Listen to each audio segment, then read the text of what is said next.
there, and then we're plenty separated within a couple of seconds. So I appreciate your concerns, but we tried everything in our power, short of going clear out of town and costing another $1 million. Shut her down. And If you approve. can't make it safe for somebody, if somebody. There are highways being poured where the trail's part of the highway. This isn't even that close, so. Are you talking about the same place? I'm talking about the Yeah. exact same place. That's DOT I could- approved. Yeah. I could spit a loogie across that thing easy. Well, then you make it slippery. You need to stay home more. The other thing is, what are you gonna do, or what are they gonna do about busing for the new opera house, or, Browns? Browns Theater? Yeah, the reason I'm concerned is that years ago, I put a plan together to buy the old fire station. Oh no, we couldn't do that, it was in terrible shape, but yet the fire chief said it was in great shape. And I had a good plan for 13 employees the first 2 years working there. And they said, well, they want to put buses in there. I said, for what? For Brown's Theater. I said, well, why would they park way down there? The theaters are up here.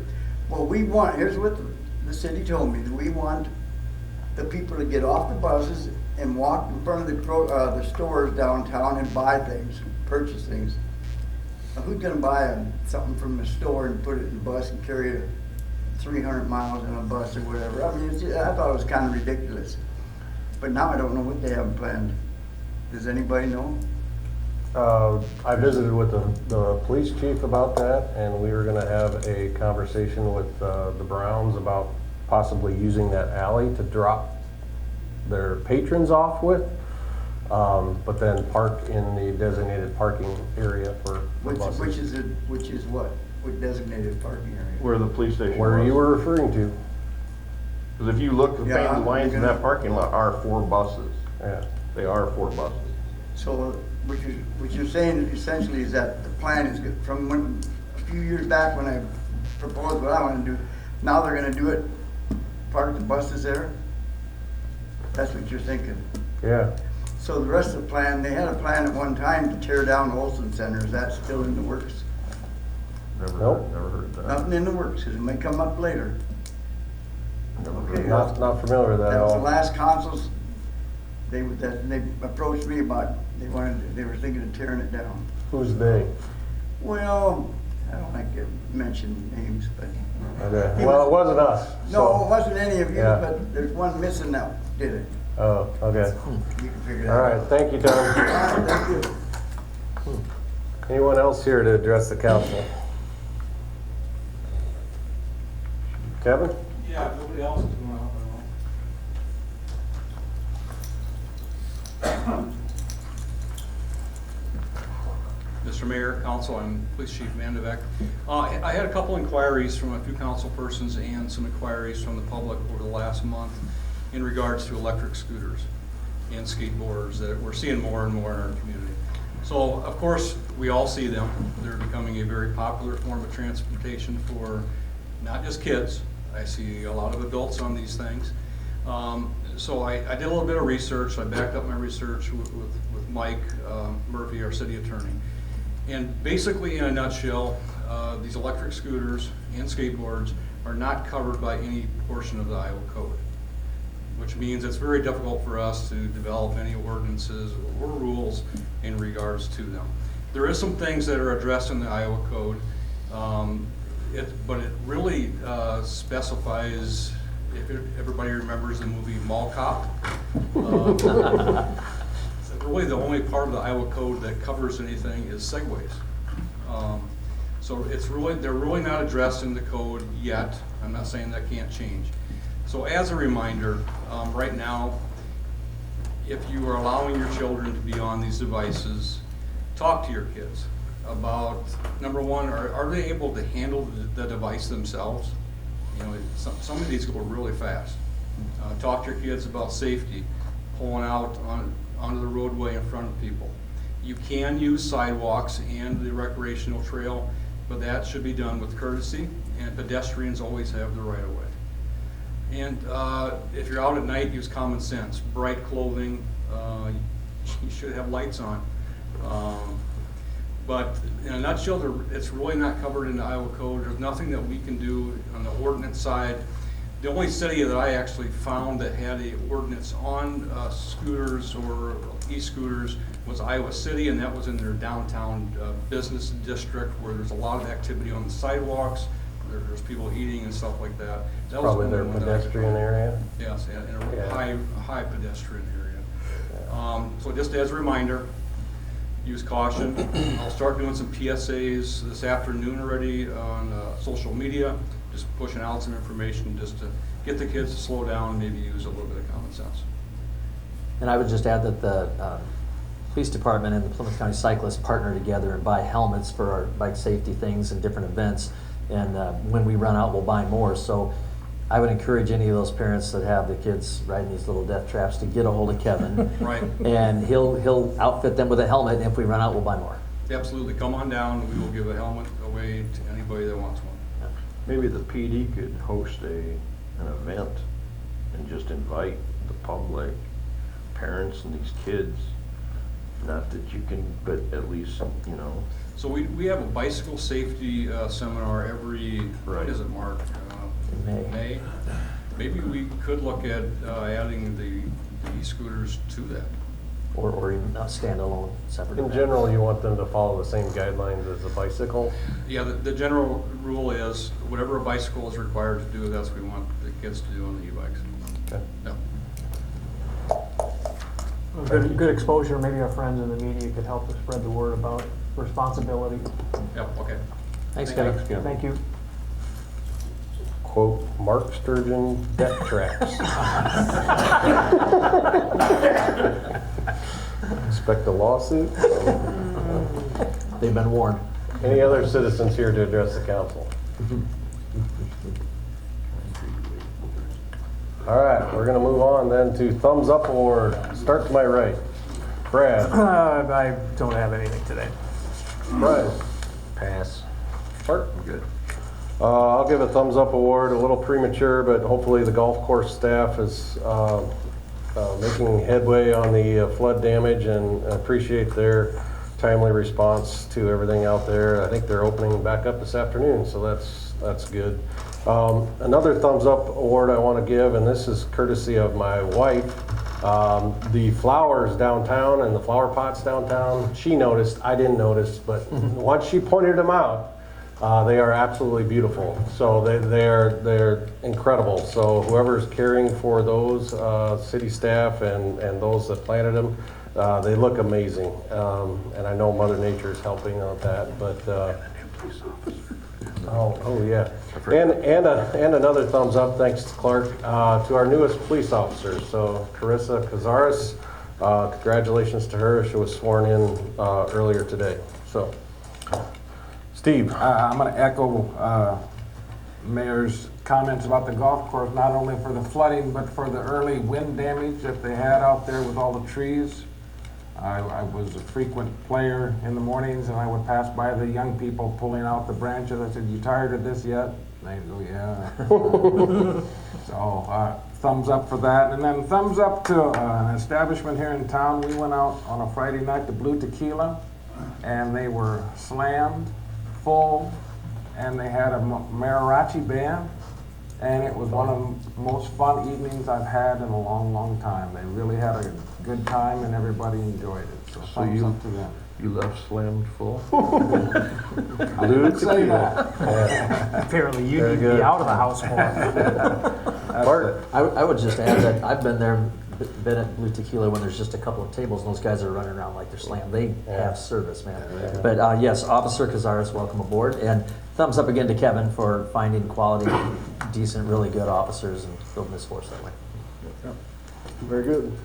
Okay, moving on to consent items. Under consent items, we have an approval of the July 15, 2025 regular meeting minutes, a list of bills for period ending 7/31/25, 3 new 5-day liquor licenses for Bockers, and a request to close the streets for the Bash Live.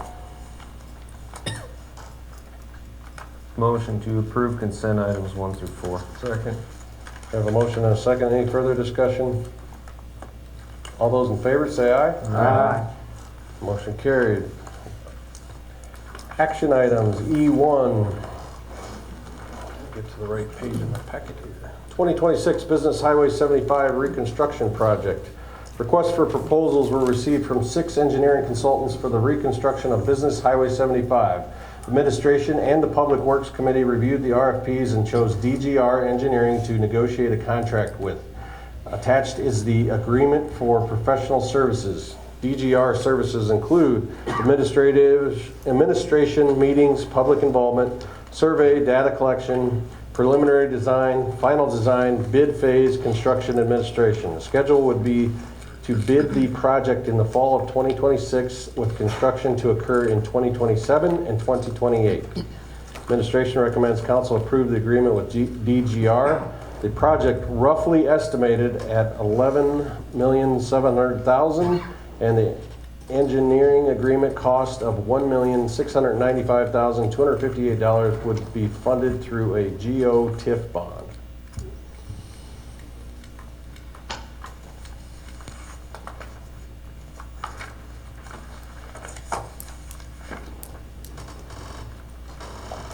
We do have reps from DGR here, if you have any comments, I guess, for them. I think it was a good turnout for the RFPs. I think we made a good choice with DGR. If you're not familiar, DGR is currently working on the stretch going through Sioux Center. So if you look at it that way, our project would kind of entail some of the same hurdles, I guess, that we'd have to tackle, so. No median though, right? Well, that's part of what, it sounds like we'll have some public input opportunities. Yeah, there'll be a couple public meetings. Are we looking at any, I'll call it 3-lane, 2-lane That'd all be and part of it. turning, and then we've talked both pro and con about the removal of a couple intersections. Yep. So that'll all be part of it Yep. before any decisions would be made. Yep. Before any real design work starts, those discussions will happen. Right. Internally and with the public. And then ultimately, Jason, when and by whom is those decisions made? By the council? After we have public input at those meetings, or? I'm assuming it'll be the council. I don't know if you guys will present the results probably of those meetings, and then we'll make a decision from there.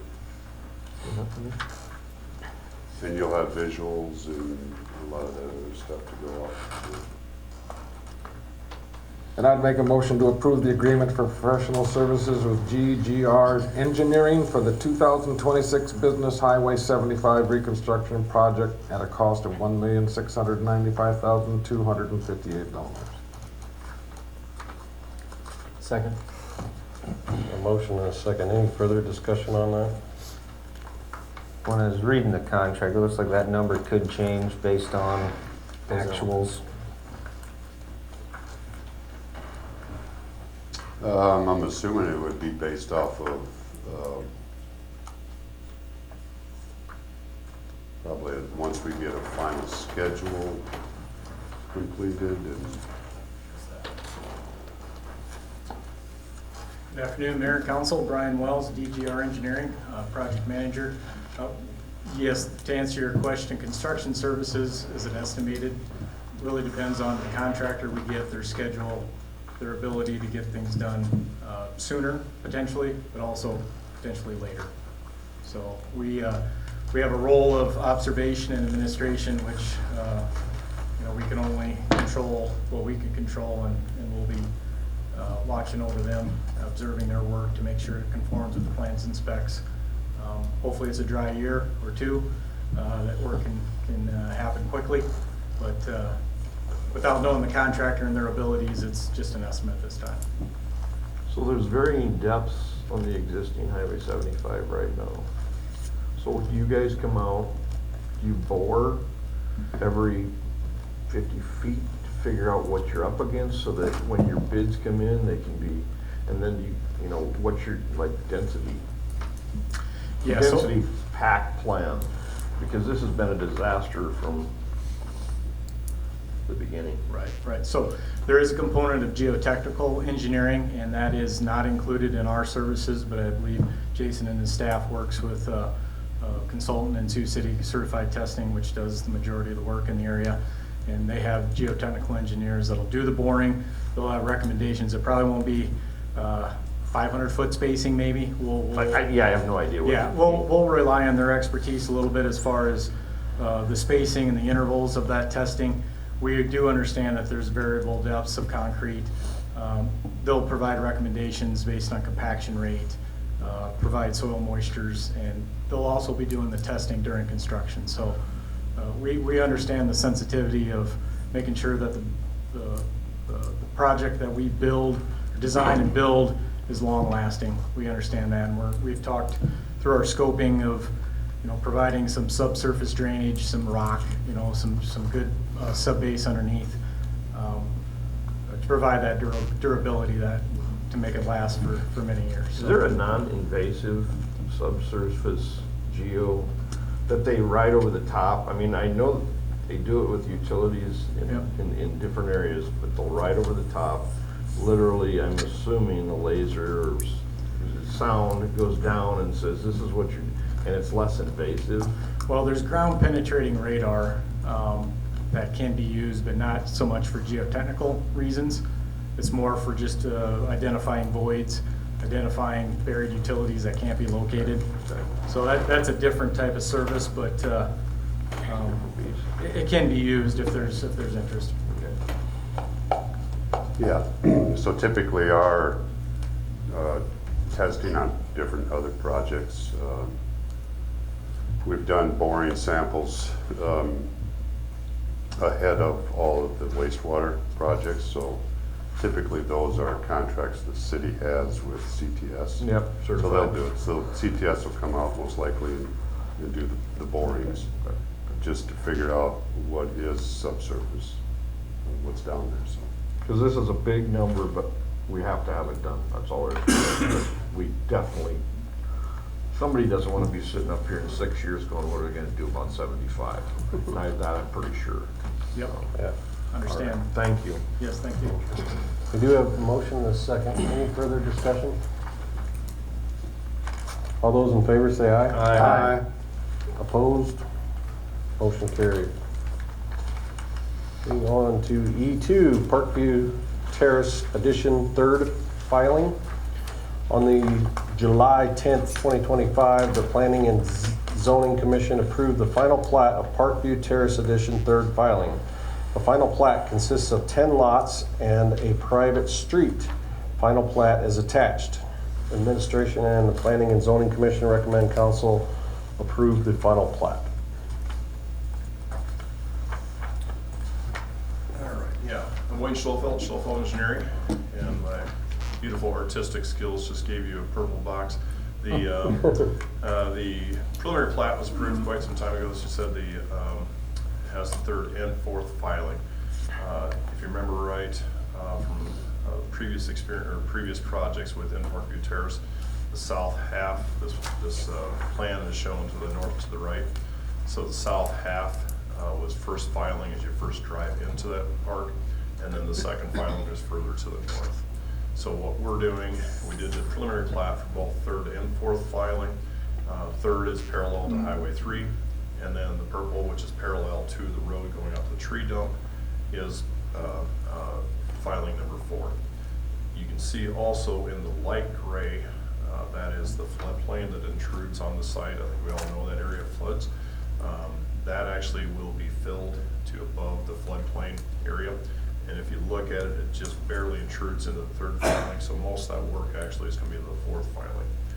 The darker gray represents where the street will be. And that will be parallel to Highway 3 and then parallel eventually to the road that goes out to the tree dump.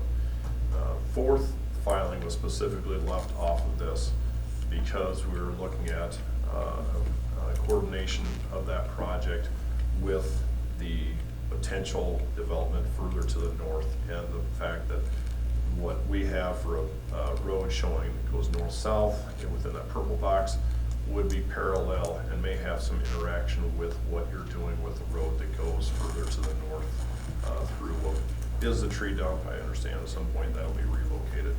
So filing 4 is not on the books as of right now. We simplified it, allowed us to not only do the fill that you see that we need to bring in over stage time, but also coordinate all that work, infrastructure and pavement wise with what the city's gonna be doing eventually with the road that goes north, just to the east of that. So what we have is, of course, the third final plat, just that portion of it. And that is again parallel to Highway 3. These lots are almost identical to what was in both first and second filing, both the angle that we used, the width and depth on that. So the sewer and water itself and pavement are really the only improvements that we have to do. This will all be privately maintained. The sewer line and water line actually are in an alley just north of that. And I'm gonna step up there and highlight that on the final plat. Within this area. Of course, now you gotta, this is tilted. North is on the, straight up on the smaller map. But within that purple area, that is where the sewer and water is now, the existing sewer and water. They come up and go on to 16th and then of course jog into the first filing and second filing, servicing all those lots.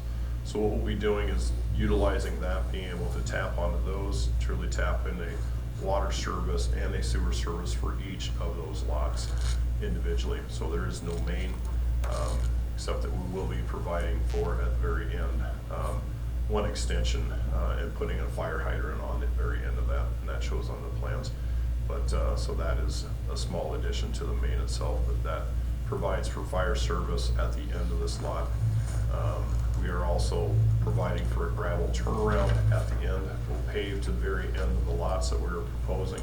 But then just to the east there, we'll provide a turnaround for obviously the day fire protection, garbage trucks, all those type of items. So we're not coming to a dead end. And that is very similar to some of the other developments we've done where we have a temporary ending of a road